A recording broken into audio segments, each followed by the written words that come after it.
जय श्री कृष्णा, जय श्री राधे। मेरे प्रिय साथियों और सभी धर्म प्रेमियों को पंडित अशोक शर्मा का नमस्कार। आज हम आपको रामनवमी के बारे में बताने जा रहे हैं कि रामनवमी क्यों मनाई जाती है, कैसे मनाई जाती है और कब मनाई जाती है। तो आइए अब हम रामनवमी की कथा में प्रवेश करने जा रहे हैं कि जब महाराज दशरथ के कोई संतान नहीं थी और अवस्था बीती जा रही थी, उस समय उन्हें बड़ा दुख हुआ और अंतर आत्मा से इतने दुखी हो चले कि अब मैं क्या करूं, अपने दुख को किसे सुनाऊं। तब उसी समय गुरुदेव की शरण में महाराज दशरथ गए। महाराज दशरथ जी गुरु वशिष्ठ जी के द्वार पर आए और गुरु के समक्ष आंख में आंसू भर कर के रोने लगे। तब वशिष्ठ जी ने पूछा कि हे राजन, क्या बात है, आपकी आंखों में आंसू क्यों, किस लिए है ये स्थिति। तब महाराज दशरथ ने कहा कि हे गुरुदेव, अवस्था बीती जा रही है, मन बहुत परेशान हो रहा है। क्या मेरे बाद में रघुवंश खत्म हो जाएगा? क्या मेरे बाद में गद्दी पर कोई नहीं बैठेगा? मेरे भवन की दीवारों को जब देखता हूँ तो वो मुझसे पूछती हैं कि हे महाराज, मुझे भी छू कर के इस आंगन में कोई चलना सीखे। लालायित तो हो रही हैं, क्या कौशल्या की गोद हमेशा सूनी रहेगी? क्या हमारे घर में कोई संतान ना होगी?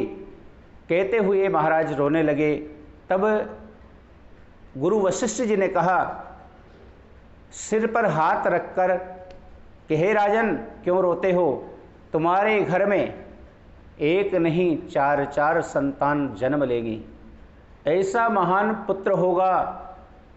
राजन त्रिभुवन विदित भगत बयहारी। तब राजन खुश हो गए। लेकिन मुनि वशिष्ठ जी ने कहा, एक काम आपको अवश्य करना होगा कि आपको पुत्र कामिष्ट यज्ञ कराना होगा। लेकिन वो यज्ञ मैं नहीं करूँगा, उस यज्ञ को श्रृंग ऋषि करेंगे। तब वशिष्ठ जी ने कहा कि राजन, आप चिंता न करें, आप यज्ञ की तैयारी करें, श्रृंग ऋषि को बुलाने की जिम्मेदारी मेरी है। गुरुदेव वशिष्ठ की आज्ञा की पालना की गई और महाराज दशरथ द्वारा पुत्र कामिष्ट यज्ञ प्रारंभ किया गया, जिसमें श्रृंग ऋषि पुरोहित बनकर के यज्ञ करवा रहे हैं। यज्ञ में आहुतियां दी जा रही हैं।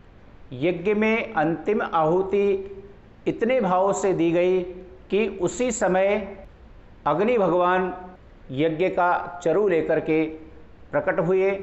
यज्ञ नारायण भगवान का प्राकट्य हुआ और पूरी अयोध्या नगरी जय जयकार से गुंजायमान हुई।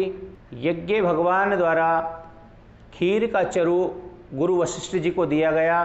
गुरु वशिष्ठ जी ने राजा दशरथ को दिया और राजा ने तीनों रानियों को आवाज लगा दी, कौशल्या, कैकेयी और सुमित्रा।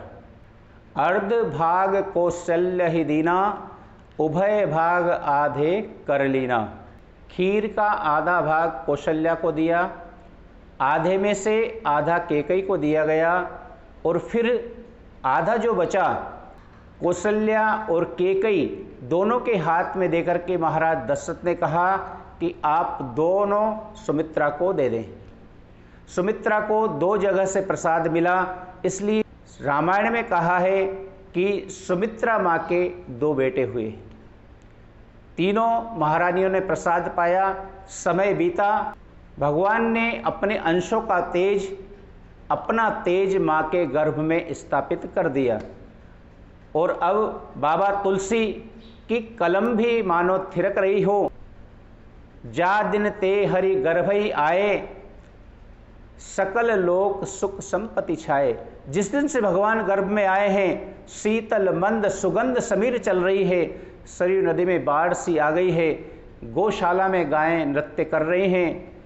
पुष्प की कलियां मुस्कुरा रही हैं। पर्वतों से मणियों की खान निकल रही है। दूर प्रसन्न वन कुसुमित हुए। किसी ने पवन देवता से पूछा कि हे पवन देव, आप इतने खुश क्यों हो रहे हैं? बोले, भाई तुम्हें पता नहीं, जो आने वाले हैं ना सरकार, उनकी सेवा में मेरा हनुमान जाने वाला है, इसलिए खुश हो रहे हैं। किसी ने फूलों से पूछा तुम इतने प्रसन्न क्यों हो रहे हो? तब पुष्पों ने उत्तर दिया कि महाराज, जब भगवान अवतरित होकर के जन्म लेकर के जब जनकपुर जाएंगे तब पुष्प वाटिका में जाकर के हमें अपने हाथों से स्पर्श करेंगे, इसलिए हम खुश हो रहे हैं। तो किसी ने सरजू से पूछा कि आप इतनी प्रसन्न क्यों हैं? सरजू नदी ने कहा, आपको पता नहीं, अक्सर हम नदियाँ बहती रहती हैं और सागर में जाकर के मिलना पड़ता है, लेकिन आज तो गजब हो गया, सागर स्वयं नदी तट आया, बूंद में मेघ सिमट कर आया। क्योंकि ब्रह्म कौशल्या के घर आए हैं, आज आनंद का सागर हमारे घाट पर जो आ रहा है, सरयू में बाढ़ ही नहीं, ये सरयू की खुशी है। किसी ने वनों से पूछा कि तुम इतने खुश क्यों हो रहे हो? तो वनों ने उत्तर दिया कि जब भगवान ने अयोध्या में जन्म लिया है तो भगवान अयोध्या से वन के लिए प्रस्थान करेंगे तो 14 वर्ष तक हम भगवान के दर्शन करते रहेंगे, इस वजह से हमें प्रसन्नता हो रही है। धीरे धीरे समय बीतता रहा, इंतजार करते हुए चैत्र का महीना आ गया और चैत्र का महीने का इंतजार करते हुए आज वो तिथि भी आ गई, नौमी तिथि। जिस तिथि का इंतजार महात्माओं को सदैव रहता है, नौमी तिथि आते ही अब तो बाबा तुलसी ने अपनी कलम से लिख डाला, नौमी तिथि मधुमास पुनीता, शुक्ल पक्ष अभिजित हर प्रीता, मध्य दिवस अति शीतल धामा, पावन काल लोक विश्रामा, शीतल मंद सुरभि बह बाऊ, हर्षित सुर संतन मन चाहू। चैत्र का महीना था, शुक्ल पक्ष था, भौमवार का दिन था और दिन के 12 बजे अभिजित मुहूर्त में भगवान श्री राम का जन्म हुआ, जो कि अखिल लोक के विश्राम हैं। शीतल मंद हवा बह रही है। आज योग, लग्न, वार, तिथि सब अनुकूल हो गए। आज सुबह से देवता लोग अयोध्या की परिक्रमा कर रहे हैं और परिक्रमा करते करते देवता लोग जैसे ही हो गए हैं, सुर समूह विनती करी, पहुँचे निज निज धाम, जग निवास प्रगटे प्रभु, अखिल लोक विश्राम, सियावर रामचंद्र की जय। तो देखिए, रामनवमी के दिन भगवान ने अवतार लिया और 4 संतानों के रूप में अवतरित हुए, ठीक दिन के 12 बजे। इसलिए रामनवमी के दिन श्री राम भगवान का जन्मोत्सव बड़ी धूमधाम से मनाया जाता है। और चैत्र के महीने में प्रकृति नए रूप से प्रकट होती है, पेड़ पौधों में पुराने पत्ते झड़ जाते हैं और नई नई पत्तियां, नए नए पुष्प खिलते हैं और बसंत की सुंदर बयार चलती है और इतना सुहावना पावन मौसम हो जाता है।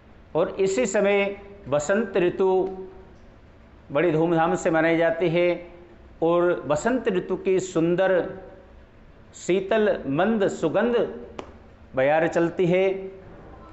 इसी उपलक्ष्य में हम हिंदुओं का नववर्ष मंगलमय रूप में मनाया जाता है, जो कि भारत देश के लिए मंगलमय होता है। आज की कथा हम यहीं विराम करते हैं और यदि आपको आज की कथा अच्छी लगी हो तो कमेंट बॉक्स में जय श्री राधे, जय श्री कृष्णा ज़रूर लिखें और हमारे चैनल को लाइक एवं सब्सक्राइब ज़रूर करें। जय श्री कृष्णा, जय श्री राधे।